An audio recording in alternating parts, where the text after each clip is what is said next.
ako'y naniniwala na you can take the person out of the Philippines but you cannot take the Philippines out of the person. There is always something Pinoy sa ating mga puso. Pansinin niyo na lang po ang mga Pinoy na bumabiyahe sa ibang bansa. Isang araw po maghahanap sila at maghahanap ng kanin. No? Diba? No matter where in the world you end up, it's always interesting to know na marunong kang magtagalog. Anyway, meron akong mga kaibigan na hindi Pinoy at all, na pag nakikilala ang mga Filipino sa ibang bansa, naiengganyo silang bumisita at nagiging interested sila kung ano ba ang meron dito sa bansa natin.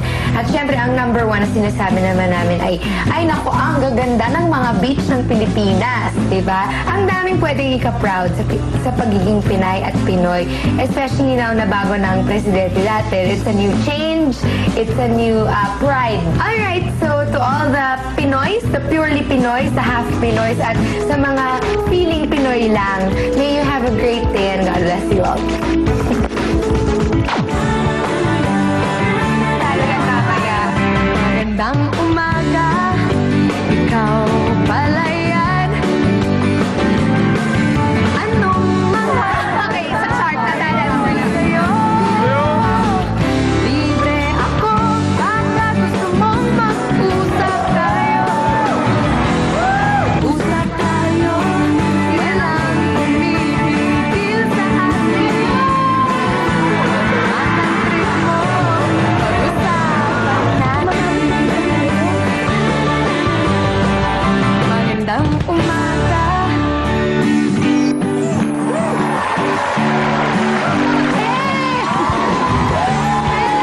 Hello! Kamusta naman tayo dyan? Super nag-heaven na to, kaya makisali na sa kwentuhan ng totoong pinagdadaanan, totoong nararamdaman, simpleng palitan ng karanasan.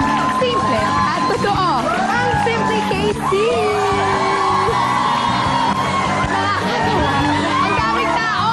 At ang daming tarpaulin! Bakit kaya? Well, eto na. I'm sure nababalitaan nyo na to na may isang bahay na malapit dito na kung saan naganap ang isang clash na talaga namang sinubaybayan ng buong Pilipinas. Sa Pinoy Big Brother House nga pumasok ang ilang international housemates at ngayong umaga ay mai-invade rin ng cute boys from all over the world ang Simply KC. O, diba? May mukhang K-pop star at isa namang nag-iiba ang kulay ng mata. Oo. At syempre may super cute na big winner from Down Under. Pero saan man sila nanggaling, ay Pinoy na Pinoy pa rin, di ba? Bago ang lahat, let's all welcome dito sa studio natin ang PBB Teen Clash winner, big winner of 2010. Australia, James Reid.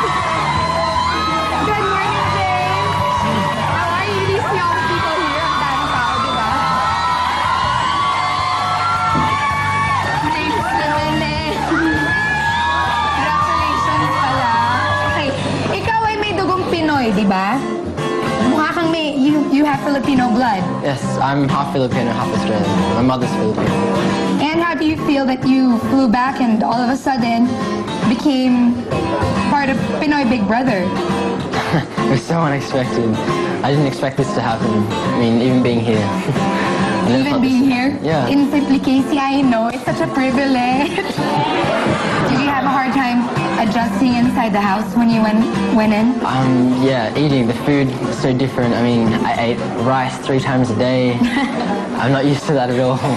And when you moved here, was there somebody that you had to leave behind, or was there somebody that was there a reason for you to be here? Not really. I just moved here with my dad.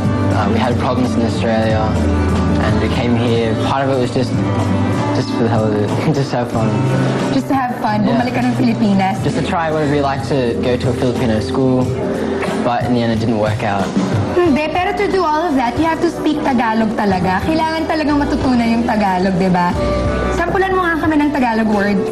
Magandang umaga sa inyong lahat. Oh, kung nandito yung mga leading lady mo sa loob ng bahay, what will you tell them? Generic lang, for girls. There you go. Maganda ka. Maganda ka. Oo, okay na yan. Well, anyway, mukhang baliktad nga ang buhay mo, James, at ang mundo ni James dito dahil sa napakaswerteng pagkapanalo niya sa PBB. At sabihin man ng iba na hindi siya purong Pinoy, ay unti-unti namang nadidiscover ni James na buhay ang pagka-Pilipino niya, di ba? Kilalanin pa natin si James at ang dalawa pang The International Housemates at Pinoys at Heart sa pagbabalik ng Simply Casey.